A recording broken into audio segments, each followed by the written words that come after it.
Hello everybody, Farmer Tom here, and welcome back to a brand new video on the channel.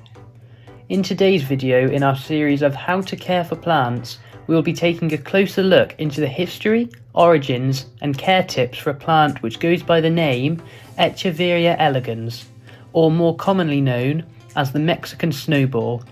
Just a quick side note, if you go on to enjoy this video and maybe learn something new and interesting, I would really appreciate it if you could subscribe to the channel, as I upload Farming Simulator 22 content every 3 days and a highly detailed plant episode every week.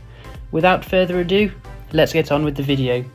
Firstly, let's begin with the origins of the plant's name. The first part of its name, Echeveria, comes from the surname of a botanical illustrator, Antanasio Echeveria, who is a key contributor to the flora in Mexico, along with being the founder of this particular variety in the 19th century. Luckily for us, the second part of the name is something a little bit easier to remember, as the word elegans simply means elegant, so if you ever see a Mexican snowball, you should be able to see its elegance in its wonderfully shaped foliage. Looking at the plant's distribution in the wild, you'll find that it is only known to be located in the semi-desert regions of Mexico, but if you are taking the Echeveria species as a whole, you can find a staggering 180 varieties which distribute themselves throughout Central America, Mexico, Bolivia, Peru, and some claim to have even been spotted in Argentina. Due to its vast spread, its popularity has soared across the world, especially in colder climates in the northern hemisphere, where it is becoming an increasingly popular houseplant and hardy outdoor plant due to being a successful bedding plant, especially if you live in areas of high drought. During the summer, it can also make for an excellent pot plant as it glistens in the sun's rays. What makes the Mexican snowball so popular, I hear you ask? Well, if you're not particularly keen on getting your hands dirty constantly to keep the quality of your plant's soil healthy, this is where this plant comes into its own, as it strives in the poorer soils.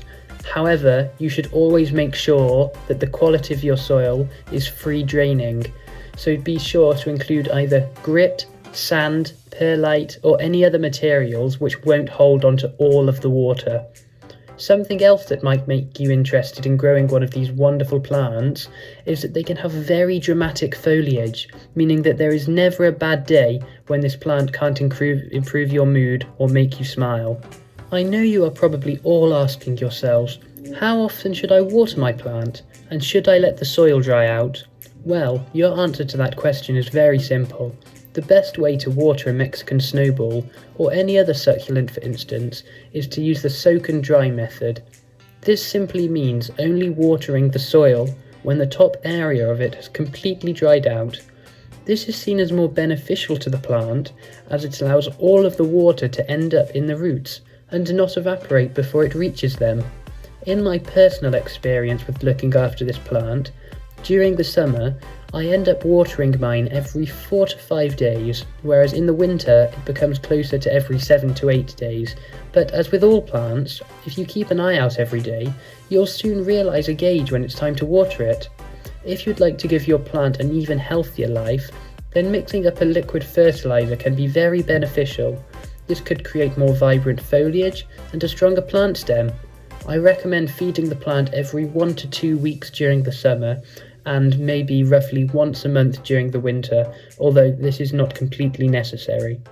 When positioning your plant, you want to try and make sure that full sunlight is available. Inside, setting your plant on a south-facing window would allow for optimum light, although I have found where mine is on a west-facing window, it still gets the right amount of sunlight in the evenings, which it seems to enjoy. Just quickly, if you are enjoying this video, why not check out the video on our mother of hundreds, which will be linked at the end of this video, but make sure you watch all of this one first. Let's take a quick look at the plant's dimensions. A mature plant can spread up to 15 centimeters wide and 15 centimeters in height. Most common varieties will grow very low to the ground.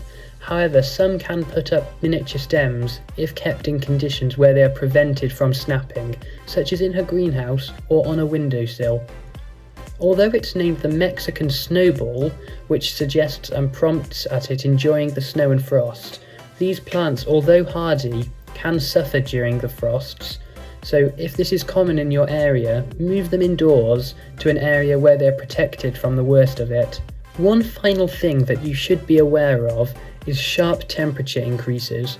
When temperatures get above 35 degrees Celsius or 95 degrees Fahrenheit, leaves may suffer and begin to wilt, so it's a good idea to find a shadier spot for your little friend. Anywhere below 1 degree Celsius or 33 degrees Fahrenheit may have the same suffering effect. It's all a balancing game at the end of the day.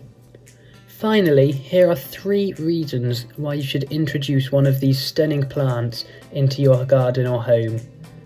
Number 1.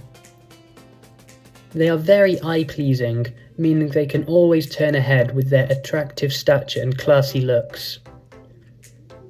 Number 2. They are very low maintenance, making them ideal for someone who neglects plants while keeping their vibrant foliage. And finally, number 3.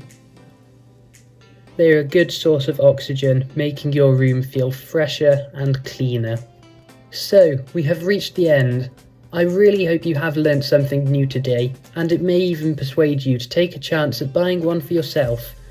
If you enjoyed this episode, then please consider subscribing to our channel and leaving a like on this video, and if you want to learn some more new facts, click on the big link at the end of this video.